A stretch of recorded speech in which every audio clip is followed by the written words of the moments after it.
Bienvenue dans cette vidéo de formation que j'ai décidé de faire sur la chaîne. Alors, le sujet de la formation a été décidé par la communauté. J'ai lancé un sondage sur YouTube. Le premier sujet, c'est une formation complète sur la Banque centrale des États-Unis. Le deuxième sujet, c'était comment les banques centrales impactent le Forex. Et donc, au moment où je tourne cette vidéo, la majeure partie ont voté pour le sujet B, c'est-à-dire comment les banques centrales impactent le Forex. C'est pareil aussi dans le groupe Telegram. Voilà, dans le groupe Telegram aussi, j'ai lancé un sondage et il y a environ 66% des gens qui sont pour le sujet B. Et donc, j'ai décidé de faire cette vidéo de formation sur ce sujet-là. Alors, cette vidéo de formation sera un extrait, une courte partie de ma formation qui sortira en octobre, fin octobre. Voilà. Et en fait, le sujet de la vidéo va couvrir ces deux sous-modules du module banque centrale. J'ai deux modules banque centrale de la formation. Et donc, dans le premier module banque centrale, il y a quatre sous-modules. Et donc, cette vidéo de formation sera un aperçu des sous-modules 3 et 4 du premier sous-module banque centrale. Et donc, le troisième sous-module, c'est comment les banques centrales impactent le Forex. C'est l'idée de cette vidéo. C'est le sujet de la vidéo. Et on va faire un cas concret, un exemple de comment est-ce que la Banque centrale des États-Unis a impacté le dollar durant la crise qu'on a connue du Covid. Et donc, comme je disais, ce sont des sous-modules de mon premier module banque centrale. Dans la formation, il y aura entre 10 à 15 modules vraiment approfondie. Et donc, elle sera disponible fin octobre 2024. Et donc, tout de suite, on rentre dans le vif du sujet. Comment est-ce que les banques centrales impactent le Forex? Et donc là, on se trouve dans le sous-module comment les banques centrales impactent le Forex. La banque centrale va impacter le Forex avec la politique monétaire. J'ai déjà fait des vidéos sur la chaîne pour parler de politique monétaire que vous pouvez retrouver si vous ne savez pas ce que c'est que politique monétaire. Et donc, c'est avec la politique monétaire que la Banque centrale va impacter le Forex. Et donc, en fonction de la direction de la politique monétaire, une devise va monter ou baisser, tout simplement. La politique monétaire, elle peut être de deux sortes. Soit elle est hawkish, soit elle est dovish. Quand on dit que la politique monétaire de la Banque centrale est hawkish, ça veut dire qu'on est dans une politique monétaire dans laquelle la Banque centrale est en train de monter les taux, ou la Banque centrale va entamer un cycle de montée de taux. Vous voyez? Et donc, quand on monte les taux, naturellement, la devise prend de la valeur. Quand la Banque centrale est dans une politique monétaire dovish, ça veut dire qu'elle est dans un cycle de baisse de taux ou elle va entamer un cycle de baisse de taux. Et donc, dans ce cas, la devise perd de la valeur. Mais la politique monétaire hawkish ou dovish, c'est pas seulement au niveau des taux d'intérêt. C'est-à-dire que qu'une banque centrale peut mener une politique monétaire hawkish en agissant par exemple sur les réserves de devises étrangères que la banque centrale possède, vous voyez. Et donc c'est pas seulement au niveau des taux d'intérêt. La banque centrale peut avoir des agissements qu'on peut qualifier de politique monétaire hawkish ou dovish, mais qui n'a rien à voir avec les taux d'intérêt. Par exemple, au niveau des achats et de ventes d'obligations. Quand la Banque centrale va acheter, par exemple, massivement les obligations, je rappelle que ce sont des titres financiers comme les actions, il y a les actions, il y a les obligations.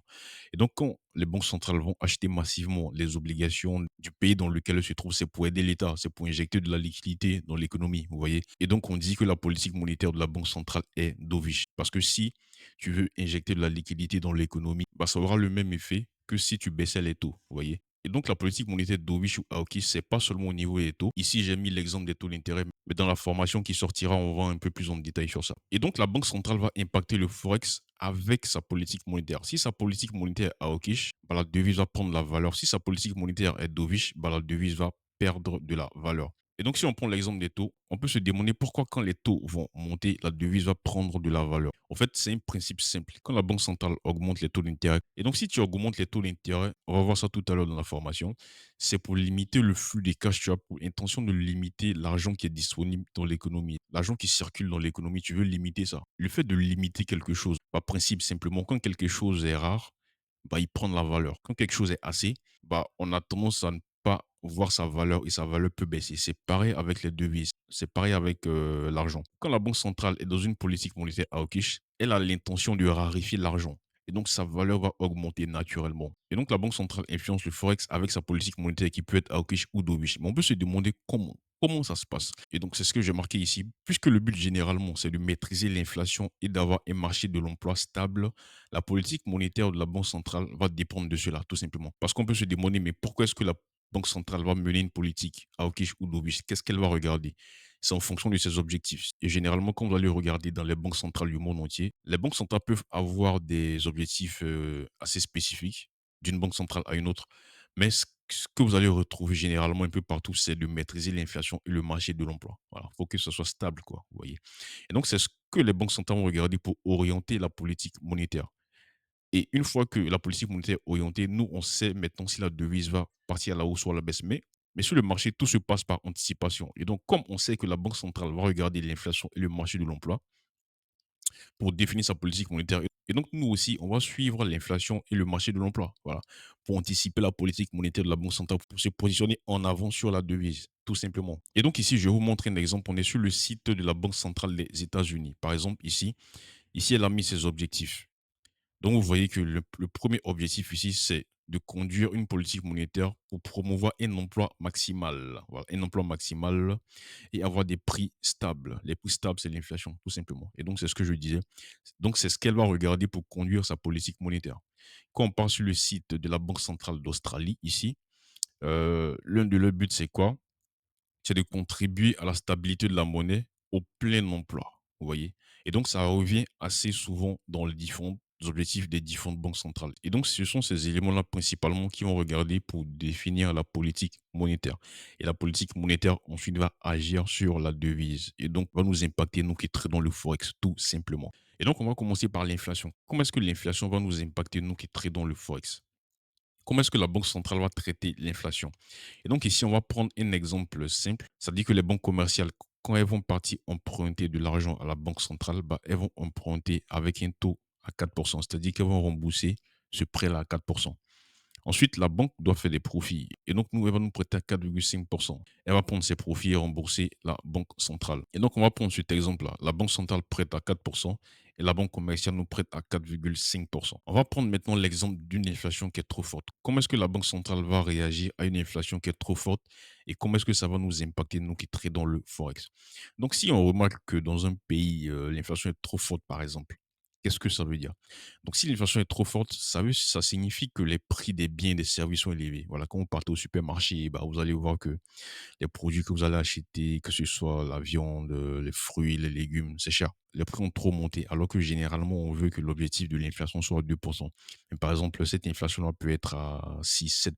Voilà. On va voir l'exemple avec le Covid dans la deuxième partie. Et donc, la Banque centrale a remarqué que l'inflation est trop forte. Mais comme ça fait partie de son objectif, qu'est-ce qu'elle va faire? Elle peut monter les taux d'intérêt. Avant, elle prêtait à 4%. Maintenant, elle peut prêter à 5%. Vous voyez? Et donc, le fait qu'elle a augmenté les taux d'intérêt ici, on parle de politique monétaire hawkish. Vous voyez? Et donc, vous voyez que c'est l'inflation trop forte qui a influencé la politique monétaire de la Banque centrale, tout simplement. Et donc, automatiquement, si la Banque centrale augmente les taux, nous, déjà, on peut se positionner, c'est tout, sur le Forex. C'est-à-dire qu'elle va augmenter les taux d'intérêt et donc la devise va prendre la valeur, tout simplement. Et donc, nous, on peut s'arrêter là. Mais le but, c'est d'expliquer comment est-ce qu'elle va arriver à baisser cette inflation qui est trop forte là. Et donc, elle va augmenter à 5%. Donc, la banque commerciale, dorénavant, va payer 5% d'intérêt. Et donc, la banque commerciale, elle va nous prêter à 5,5%. Elle va augmenter aussi ses taux pour faire des profits, tout simplement. Et donc, toi et moi, on ne va plus vouloir emprunter à la banque. Pourquoi? Parce que les taux sont trop élevés. Et donc, si on ne veut plus trop emprunter à la banque, eh ben, on va commencer à faire attention aux dépenses. On va dépenser moins maintenant. Voilà. Donc, on ne dépense plus beaucoup. Donc, les prix des biens et des services vont diminuer, tout simplement. Parce que maintenant, il y a moins d'argent. Et donc, si le prix des biens et des services diminue, bah, l'inflation va baisser, tout simplement. Et donc, vous voyez que le mécanisme, ça a commencé par la Banque centrale au départ ici. Le fait qu'elle a augmenté simplement ses taux ici, bah, ça agit ici dans la vie réelle sur l'économie. Et donc, l'inflation va baisser. Je vous rappelle que l'inflation, c'est quand tout le monde consomme. Quand il y a beaucoup de demandes, mais il y a pas d'offre en face. Ou bien l'offre est faible. Et donc, quand il y a beaucoup de demandes, bah, les prix vont augmenter. Si l'offre est faible en face. Et donc, c'est ce qui va alimenter l'inflation ici. Donc, si nous, on n'a plus trop d'argent parce qu'on ne veut plus emprunter à 5,5 à la banque, bah, on n'a plus trop d'argent. Donc, la demande va baisser. Si la demande baisse, bah, les prix aussi vont baisser. Et donc, puisqu'on ne veut plus consommer, et donc, naturellement, les prix vont baisser. Et donc, l'inflation va redescendre. Et donc, c'est ce que j'ai marqué ici. Ici, la Banque centrale emploie une politique monétaire hawkish pour faire baisser l'inflation. Une politique hawkish signifie qu'on est dans un cycle de hausse de taux. Voilà. Et donc, si on monte les taux, la devise prend la valeur, tout simplement. Et donc, c'est comme ça que la Banque centrale va impacter le Forex à travers une inflation qui est trop forte. C'est comme ça que ces agissements vont impacter le Forex dans le cas d'une inflation qui est trop forte. Et donc, dans le cas d'une inflation qui est très faible, qu'est-ce que ça veut dire? Si l'inflation est faible, on parle de déflation. Voilà, la déflation, c'est une inflation qui baisse durablement. Ça dit qu'on est très en dessous de 2%. Par exemple, on a 1%, 0,5%, vous voyez. Et donc, cela signifie que le prix des biens et des services, c'est assez bas. Voilà, parce que les gens ne consomment pas, tout simplement. C'est le cas qu'on a eu au Japon. Ils étaient en déflation pendant plus de 10 ans. C'est incroyable. Et donc, comment est-ce que la Banque centrale peut permettre à ce que la consommation reprenne? Et donc, une inflation qui est trop faible, la Banque centrale, elle va décider ici de baisser les taux. Voilà. Elle va passer de 4 à 3 par exemple. Et donc, les banques vont aussi baisser leurs taux, tout simplement. On va passer de 4,5 à 3,5. Et donc, nous, ça va nous inciter à partir emprunter parce que les taux sont bas. Et donc, on aura de l'argent pour dépenser. Et donc, si on commence à dépenser beaucoup, bah, les prix vont commencer à remonter. Vous voyez? Et donc, c'est ce que j'ai marqué ici. On dépense beaucoup, donc les prix des biens ils vont monter. Et donc, l'inflation va commencer à revenir parce que la consommation commence à revenir. Donc, l'inflation aussi va commencer à revenir. L'inflation va remonter. Et donc, c'est comme ça que la Banque centrale va agir sur une inflation qui est trop faible. C'est ce que j'ai marqué ici. Ici, la Banque centrale emploie une politique monétaire dovish pour faire monter l'inflation. Voilà. Et donc, si une inflation est trop faible, si tu analyses les chiffres d'un pays, que tu vois que l'inflation est trop faible et que ça commence à être un problème, tu commences à lire des articles dans lesquels c'est un problème et tout, cette inflation qui est trop faible, là, bah, tu peux songer à ce que la Banque centrale commence à employer une politique monétaire dovish. C'est pas forcément ça seulement qu'elle va regarder. Si c'est un ensemble d'éléments, c'est encore plus probable, vous voyez. Mais si c'est vraiment, vraiment très, très, très faible et que ça commence à causer assez de problèmes, il y a de fortes chances que la politique monétaire de la Banque centrale soit dovish dans un futur très proche pour pallier à ce problème-là. Et donc, elle va employer une politique monétaire dovish pour stimuler la consommation. Et donc, une politique monétaire dovish signifie qu'on est dans un cycle de baisse de taux. Vous voyez que c'est indirectement. C'est-à-dire que la Banque centrale, son but, c'était de lutter contre une inflation qui est faible. En luttant contre une inflation qui est faible, bah, ça va faire baisser la devise, tout simplement. Et donc, nous, on va trader ça à la baisse. Ensuite, on passe à l'emploi avec le même exemple. L'exemple de la banque centrale qui prête à 4% et la banque commerciale qui nous prête à 4,5%. Alors, on va supposer que le marché de l'emploi est assez fort. C'est-à-dire qu'il y a assez de monde qui sont embauchés. Le taux de chômage est assez bas. Et donc, si les gens ont de l'argent à travers les salaires, ils vont dépenser dans les biens et puis les services. Et naturellement, les prix vont monter. C'est toujours la même mécanique. Si les prix montent, bah, on veut pas que ça dérape trop à la hausse. Vous voyez. Si les prix montent, il y a trop de consommation, l'inflation aussi va monter drastiquement. Donc, c'est pas ce que la Banque centrale veut. Et donc, comment est-ce que la Banque centrale va réguler un marché d'emploi qui est trop fort? Et ben, la Banque centrale va monter les taux d'intérêt, tout simplement. Elle va passer de 4 à 5%. Et donc, si elle monte les taux d'intérêt, les banques commerciales aussi sont obligées de monter leurs taux. Donc, on passe de 4,5 à 4,5%. Et donc, ça va impacter les entreprises. Les entreprises ne vont plus vouloir trop emprunter. Vous voyez, donc quand c'est comme ça, les entreprises ne vont plus trop investir, par exemple. Elles ne vont plus avoir trop de ressources pour embaucher de nouvelles personnes et les salaires même vont potentiellement baisser. Vous voyez. Et donc, si tout ça se passe, vous voyez que les gens n'auront plus trop d'argent pour dépenser. Donc, l'inflation va baisser. Et donc, ici, vous voyez que la Banque centrale a employé une politique monétaire à hawkish pour réguler un peu ce marché d'emploi qui est trop fort là. Et donc, c'est ce que j'ai marqué ici. Ici, la Banque centrale emploie une politique monétaire à hawkish pour faire calmer le marché de l'emploi. Sinon, l'inflation va continuer à monter. Une politique hawkish signifie qu'on est dans un cycle de hausse de taux. Si on monte les taux, la devise prend de la valeur. C'est toujours la même chose, vous voyez. Et donc, c'est comme ça que la Banque centrale agit sur un marché d'emploi qui est trop fort, ou qu'on va entamer un cycle de baisse de taux. Et donc, si on baisse les taux, bah, la devise perd de la valeur, tout simplement. Et donc, c'est comme ça que la Banque centrale, qui emploie une politique monétaire dovish, va agir sur le Forex. Et c'est comme ça que son agissement, en employant une politique monétaire hawkish, va nous donner des opportunités à la hausse sur la devise. Maintenant, on parle d'un marché d'emploi qui est assez faible. Si le marché d'emploi est assez faible, ça veut dire qu'il y a assez de personnes qui sont au chômage. Et donc, la consommation va baisser parce que les gens n'ont pas d'argent. S'il y a beaucoup de chômage, bah, il n'y a pas assez de salaires qui sont versés, donc les gens ne travaillent pas assez, ils ne dépensent pas dans les biens et les services. Donc l'inflation est trop bas, vous voyez. Et donc, comment est-ce que la Banque centrale va agir dans ce sens-là? Elle va baisser ses taux d'intérêt, tout simplement. En baissant ses taux d'intérêt, la banque commerciale aussi va baisser ses taux. Les entreprises vont vouloir emprunter beaucoup parce que les taux sont bas. Et donc, elles auront de l'argent pour dépenser, pour investir, par exemple, pour embaucher de nouveaux employés, pour augmenter les salaires. Et donc, quand c'est comme ça, les gens auront plus d'argent pour dépenser. Donc, l'inflation va monter tout naturellement. Et donc, c'est comme ça qu'un marché d'emploi qui est faible nous donne des opportunités parce que la Banque centrale va vouloir agir sur ce marché d'emploi qui est faible là. Et donc, elle va employer une politique monétaire dovish pour stimuler le marché de l'emploi. Sinon, l'inflation va trop baisser.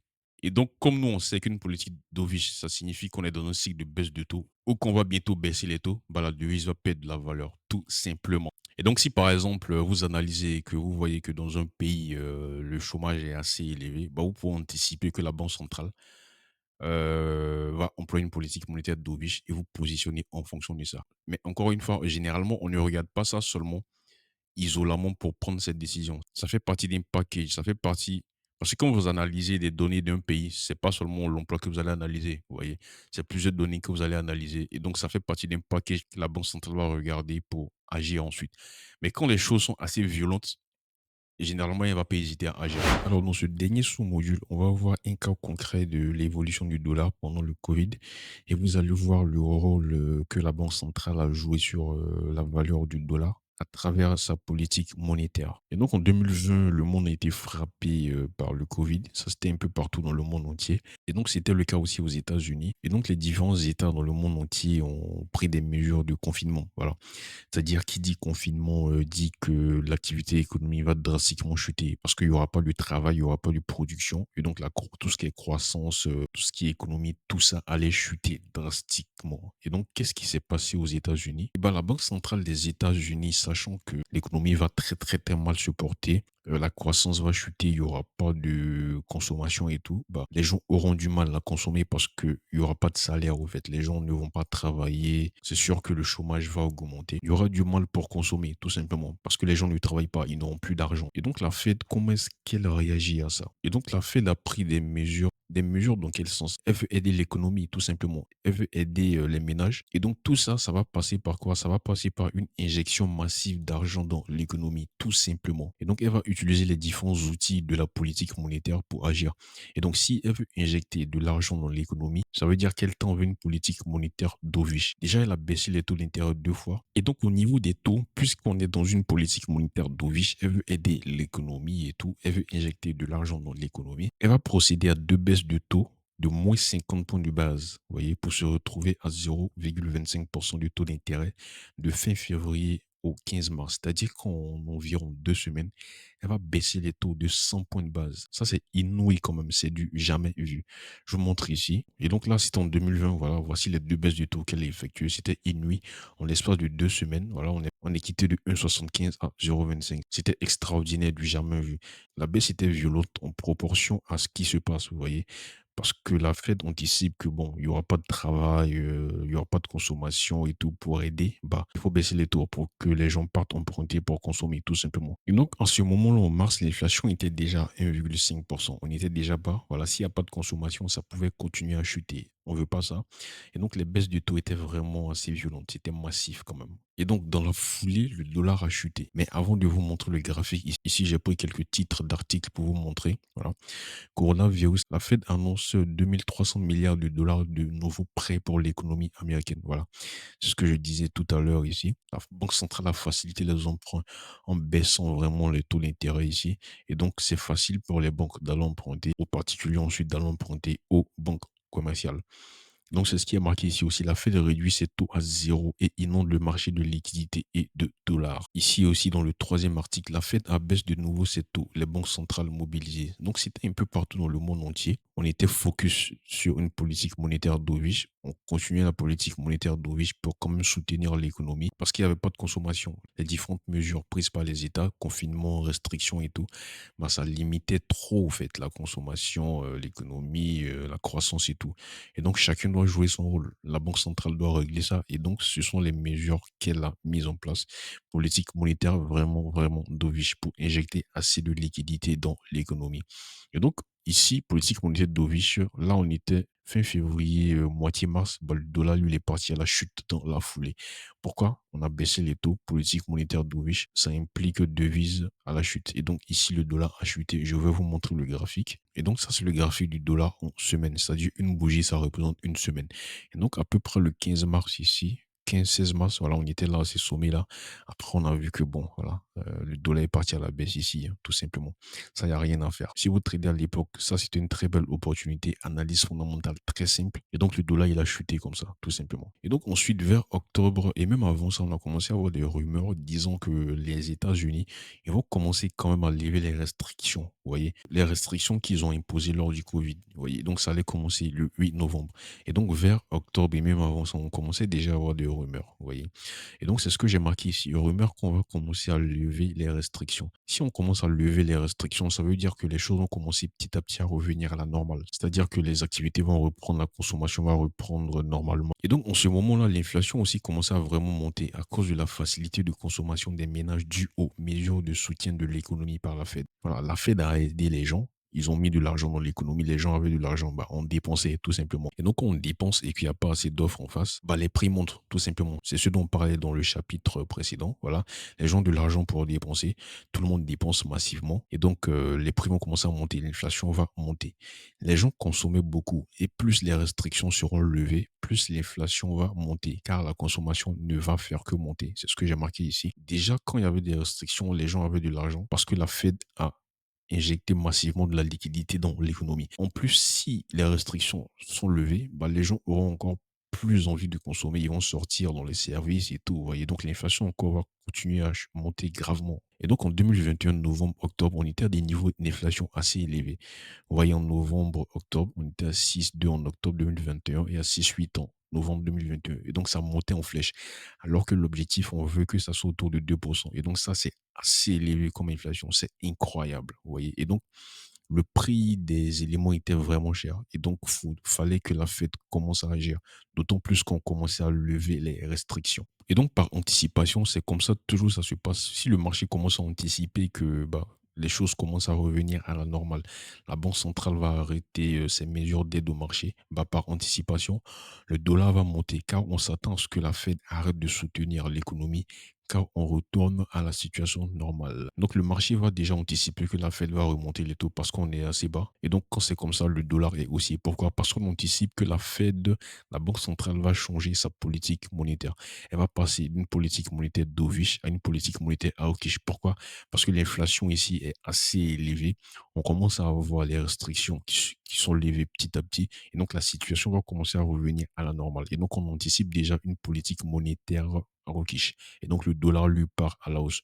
Je vous montre le graphique ici. Voilà, c'est au moment ici, on commençait à avoir la rumeur, voilà, outre septembre, octobre, quand on va commencer à lever les restrictions, bah, le dollar, il a commencé à partir à la hausse. Et ici, en novembre, Powell a annoncé effectivement que la Fed va arrêter d'aider l'économie, tout simplement. C'est ce que j'ai mis ici. En décembre 2021, Powell annonce et confirme que la Fed va arrêter son soutien massif de l'économie. En fait, Powell, c'est le directeur de la Banque centrale des États-Unis. Et donc, il dit que la Fed va arrêter son soutien massif de l'économie et commencer à monter les taux parce que l'inflation ne faisait que monter. Et donc, si même le directeur de la Banque centrale vous dit qu'en décembre 2021, on va arrêter le soutien massif à l'économie et qu'on va recommencer à monter les taux pour revenir à la normale, bah, effectivement, le dollar, il va pumper de ouf, en fait. Il va partir à la hausse, tout simplement. Ça annonce une politique monétaire hawkish. Et donc, les prix étaient trop anormaux. En décembre 2021, on était à 7% d'inflation, ce qui est terrible. Mais cela est logique à cause des mesures prises pour soutenir l'économie lors du Covid. Vous avez donné de l'argent, les gens ont dépensé. Voilà, il y avait assez de dépenses, assez de consommation, donc les prix montaient tout simplement. Et donc le dollar pump à la hausse. Voilà. Et ensuite, la première hausse était en mars 2022. Je vais vous montrer quand même les graphiques. Donc, quand même, je vous montre à quel niveau d'inflation on était. Voilà, on descend, on était à 7% d'inflation. C'est extraordinaire quand même. Et au niveau des taux, voilà, on a stagné à 0,25. On était assez bas. Tout ça, c'était pour aider l'économie toujours. Et quelques temps après, en mars 2022, effectivement, ils ont commencé à monter les taux. Vous voyez, on était maintenant dans un cycle de montée de taux politique monétaire à hawkish, donc le dollar lui prenait de la valeur. Et donc, vous voyez ici en décembre, novembre, décembre, voilà. Et donc, c'est quelque part ici, Powell est sorti pour dire que la Banque centrale va arrêter ses mesures d'aide à l'économie, tout simplement. Et donc, vous voyez que bah, le dollar, il a une pente haussière assez violente ici. Vous voyez pourquoi? Parce qu'on anticipe déjà que les taux vont remonter. Et donc, politique monétaire hawkish. Et donc, vous voyez que ce que fait la Banque centrale, ça impacte au fait la valeur de la devise. La politique monétaire que la Banque centrale va employer va impacter la valeur d'une devise. Et donc, on doit surveiller au fait ce que la Banque centrale fait, quelle politique monétaire elle veut adopter. Dans le prochain module, on va entrer un peu plus en détail et on va voir les spécificités des différentes banques centrales majeures dans le monde entier.